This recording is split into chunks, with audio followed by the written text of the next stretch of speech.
Shalom saudaraku yang diberkati di dalam nama Tuhan Yesus Kristus. Bertemu lagi dengan saya Pendeta Novel Saragi. Firman Tuhan yang menyapa kita pada saat ini tertulis di dalam Mazmur 80 ayatnya yang pertama sampai ayatnya yang ke-8. Namun sebaiknya kita bersatu dulu di dalam doa. Kita berdoa. Bapa di dalam sorga, ini kami Tuhan dengan seluruh keberadaan kami. Terima kasih Tuhan bahwa waktu yang indah, yang baik, yang penuh berkat Engkau hadirkan dalam hidup kami. Satu kerinduan kami mau dengar-dengaran oleh firman. Maka berfirmanlah Engkau Tuhan, sebab kami siap untuk mendengarkan. Amin. Shalom saudaraku yang diberkati dalam nama Tuhan Yesus Kristus. Sahabat terbaik dalam kasih Tuhan, seperti yang saya sebut tadi, bahwa firman Tuhan yang menyapa kita pada saat ini tertulis di dalam Mazmur pasal yang ke-80, ayatnya yang pertama sampai ayatnya yang ke-8. Begini firman Tuhan, saya bacakan buat kita semua. Doa untuk keselamatan Israel. Untuk pemimpin biduan menurut lagu Bunga Bakung, kesaksian Asaf. Hai gembala Israel, pasanglah telinga. Engkau yang menggiring Yusuf sebagai kawanan domba, ya engkau yang duduk di atas para kerub, tampillah bersinar di depan Efraim dan Benjamin dan Manasye. Bangkitkanlah keperkasaanmu dan datanglah untuk menyelamatkan kami. Ya Allah, pulihkanlah kami. Buatlah wajahmu bersinar, maka kami akan selamat. Tuhan Allah semesta alam, berapa lama lagi murkamu menyala sekalipun umatmu berdoa? Engkau memberi mereka makan roti cucuran air mata. Engkau memberi mereka minum air mata berlimpah-limpah. Engkau membuat kami menjadi pokok pencerahan tetangga-tetangga kami. Dan musuh-musuh kami mengolok-olok kami. Ya Allah semesta alam, pulihkanlah kami. Buatlah wajahmu bersinar, maka kami akan selamat. Demikian firman Tuhan. Saudara yang diberkati dalam nama Tuhan Yesus Kristus. Ada ungkapan yang mengatakan bahwa setiap kali kita berdoa, kita taunya hanya meminta dan meminta. Bahkan lebih kepada sebuah tuntutan di dalam kehidupan kita. Mari kita merenungkannya. Benarkah ungkapan itu? Tapi kita di sini diajak untuk melihat ada doa yang begitu luar biasa. Kenapa disebut doa yang luar biasa? Penafsir mengatakan ini doa yang luar biasa yang diungkapkan oleh Asaf sebagai penulis Mazmur 80 ini ketika dia bukan bicara hanya meminta dan menuntut kepada Allahnya, kepada Allah kita. Tapi Asaf mencoba mencuri hati Allah, mencoba mendapatkan sentimen kasih Allah. Di sini kekuatan dari doa Asaf yang diungkapkan di tengah-tengah jemaat ketika firman Tuhan ini dinyatakan. Asaf mencoba mencuri sentimen kasih Allah di dalam kehidupannya. Dia tidak hanya menegaskan sebuah tuntutan permintaan, tapi dia mencoba mengambil hati Allah untuk kerinduan dan untuk pengharapannya. Apa yang melatar belakangi Asaf berdoa atau mengungkapkan hal itu? Perikop kita jelas mengatakan latar belakang yang terjadi ketika itu tidak lain adalah bangsa Israel yang tercabik-cabik, bangsa Israel yang di dalam penderitaan pergumulan mereka disadari oleh Asaf bukan karena perbuatan Allah. Itu semua hanya karena kesalahan bangsa itu. Itu sebabnya dikatakan Efraim, Benjamin, dan Manasye Tiga pribadi mewakili suku bangsa Israel ketika itu. Semua karena kesalahan mereka, semua karena dosa-dosa mereka. Keterburukan penderitaan itu semuanya karena ulah mereka sendiri. Maka saudara yang diberkati dalam nama Tuhan Yesus Kristus, Asaf berdoa mencuri hati Allah, mencari kasih Allah itu. Dan mungkin ini juga menjadi pesan buat kita pada saat ini untuk setiap doa-doa kita. Jangan-jangan doa kita selama ini hanya meminta dan menuntut, tapi kita tidak mencoba untuk mencari sentimen kasih Allah itu, mencuri hati Allah itu, agar hatinya berbalik, agar hati Allah itu tersentuh. Sama dengan kita manusia, kalau sudah sesuatu itu mengena di hati, maka akan gampanglah, maka akan terjadilah apa yang kita inginkan, apa yang kita harapkan. Maka suka orang mengatakan apa yang dilakukan oleh hati akan sampai ke hati, akan mengena di hati. Maka hati-hati dengan hati, gitu ya. Saudara berkati dalam nama Tuhan Yesus Kristus. Lihatlah penderitaan, lihatlah pergumulan yang dialami bangsa itu ketika itu. Firman Tuhan sampai-sampai mengatakan, berapa lama lagi murkamu menyala, sekalipun umatmu berdoa. Sekali lagi, berapa lama lagi murkamu menyala, sekalipun umatmu berdoa. Artinya Asaf melihat bahwa doa-doa mereka selama ini sepertinya tidak didengar Tuhan. Doa-doa mereka selama ini sepertinya tidak terjawab. Doa-doa mereka selama ini ternyata hanya sebuah kesia-siaan. Firman Tuhan mengatakan, berapa lama lagi Tuhan? Kalau di bahasa Indonesia kan, kenapa sih marah terus? Padahal kami sudah berdoa. Jangan-jangan doanya tidak mencoba mencuri, tidak mencoba mendapatkan kasih Allah itu. Asaf mengganti caranya berdoa. Maka saudaraku, itu menjadi kuatnya. Ketika penderitaan itu begitu berat sekali, penderitaan itu begitu luar biasa sekali, sampai-sampai dikatakan engkau memberi mereka makan roti cucuran air mata, engkau memberi mereka minum air mata berlimpah-limpah, itu adalah sebuah gambaran penderitaan itu. Makan roti cucuran air mata. Lebih sederhana atau mungkin hanya contoh kecil tidak bisa menjadi sebuah general. Bayangkan ketika kita makan sesuatu, tapi air mata kita bercucuran. Kita bisa merasakan bagaimana hati ketika memakan sesuatu, tapi dia sambil menangis oleh penderitaan dan pergumulan kehidupannya. Bukankah itu sesuatu yang hampa? Bukankah itu sesuatu yang hambar? Bukankah itu menjadi sesuatu yang tidak punya makna dalam kehidupan kita? Maka saudaraku, sahabat terbaik dalam kasih Tuhan, di sini kita melihat hal yang kedua, bahwa ternyata Asaf memahami bahwa dibutuhkan kesadaran diri itu.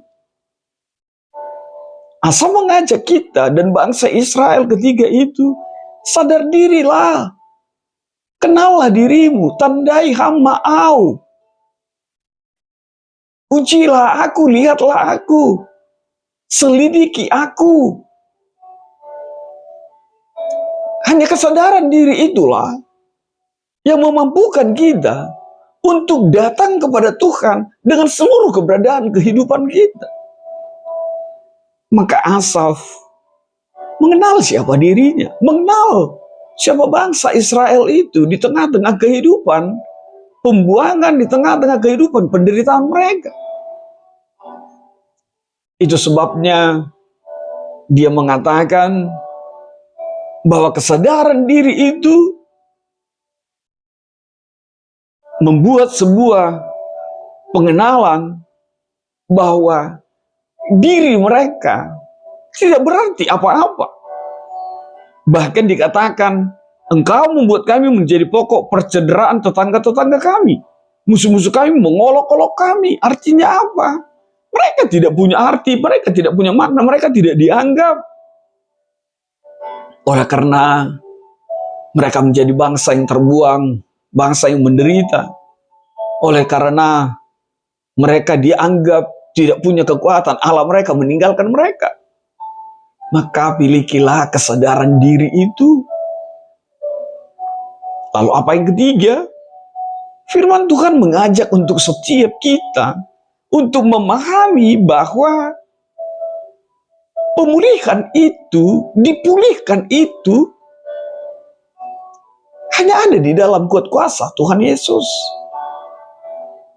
Itu sebabnya di firman Tuhan ayat yang kedua ini, Asaf mengatakan, hai gembala Israel, pasanglah telinga, engkau yang menggiring Yusuf sebagai kawanan domba.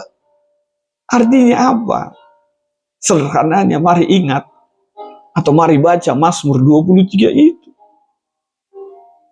Allah lah yang bisa memulihkan kehidupan kita.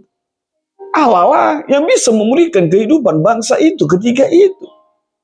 Tanpa pemulihan Allah, pemulihan itu tidak akan terjadi. Kalau mengandalkan kuat mereka, mengandalkan kuasa mereka, keberadaan mereka, maka pemulihan itu tidak akan terjadi. Saudaraku, dalam nama Tuhan Yesus Kristus, berulang kali Asaf meminta, pulihkanlah kami. Pulihkanlah kami. Pulihkanlah kami.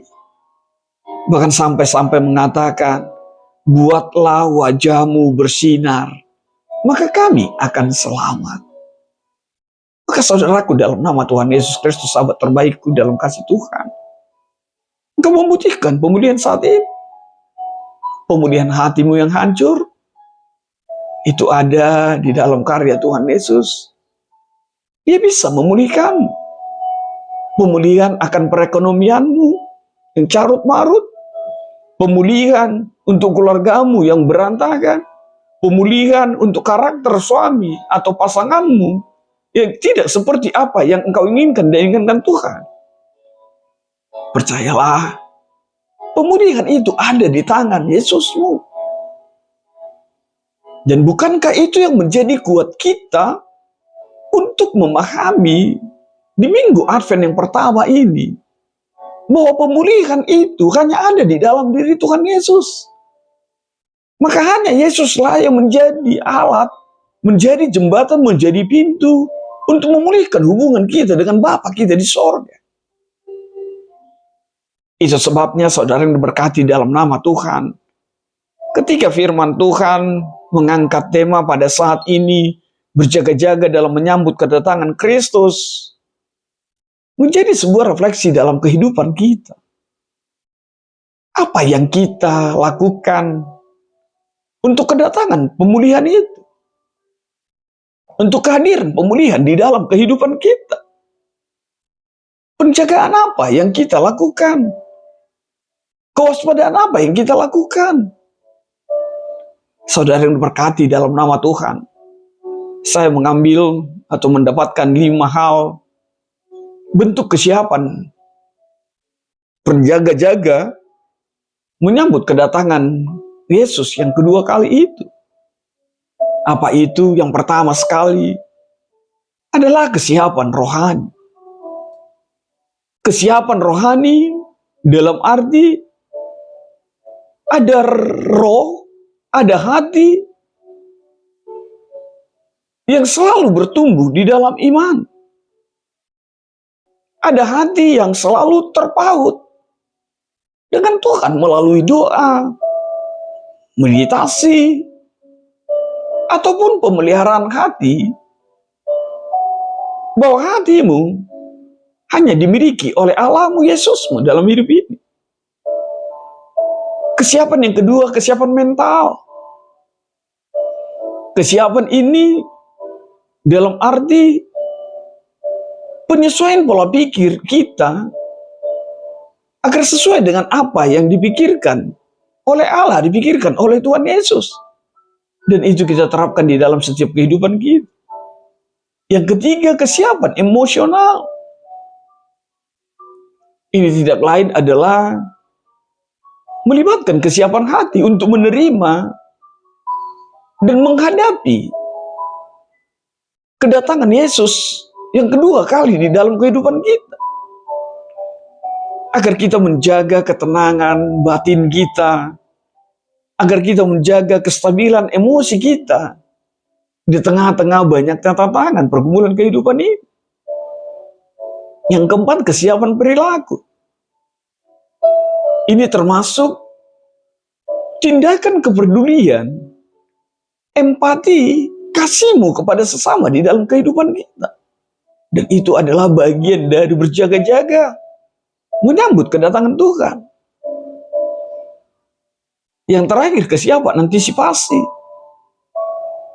Kalau khotbah hari Minggu mengatakan tanda-tanda kedatangan yang kedua kali itu, ini ingin mengatakan kepada kita, milikilah sikap antisipatif untuk menyambut kedatangan Yesus yang kedua kali. Menyambut itu, menunggu itu, bukan berarti diam, tapi menjadi pribadi yang aktif untuk melakukan perbuatan baik, memperkaya imanmu, dan hidup seturut dengan kasih Allah. Maka saudara yang diberkati dalam nama Tuhan Yesus, apa yang menjadi refleksi bagi kita saat ini? Yang pertama, pastilah curilah hati Allah itu. Yang kedua, milikilah kesiapan hati, sebab perubahan itu akan nyata dalam kehidupan kita. Yang ketiga, imanilah pemulihan hubunganmu dengan Allahmu itu hanya ada di dalam Yesus. Sebab di dalam Yesuslah doamu dikabulkan, doamu dijawab. Dan di dalam Yesuslah semua dosamu ditanggungnya. Dan kita berhak untuk kerajaan Allah yang kekal dalam kehidupan kita. Yang berikut, firman Tuhan ini mengatakan, tetaplah berharap dan menanti. Kalaupun terasa lama, percayalah, waktu Tuhan adalah waktu yang terindah. Dan waktu itu, kedatangan itu akan tepat seperti apa yang Tuhan mau terjadi dalam kehidupanmu. Sebab Tuhan yang tahu apa yang terbaik di dalam hidup. Amin. Tuhan memberkatimu. Kita bersatu dalam doa. Bapa di dalam sorga, terima kasih Tuhan buat kebenaran firman-Mu. Biarlah firman-Mu menjadi kuat setiap kami, sehingga kami selalu waspada, berjaga-jaga, menyambut Yesus datang yang kedua kali dalam hidup ini. Dalam kasih-Mu kami berdoa dan ucap syukur. Amin.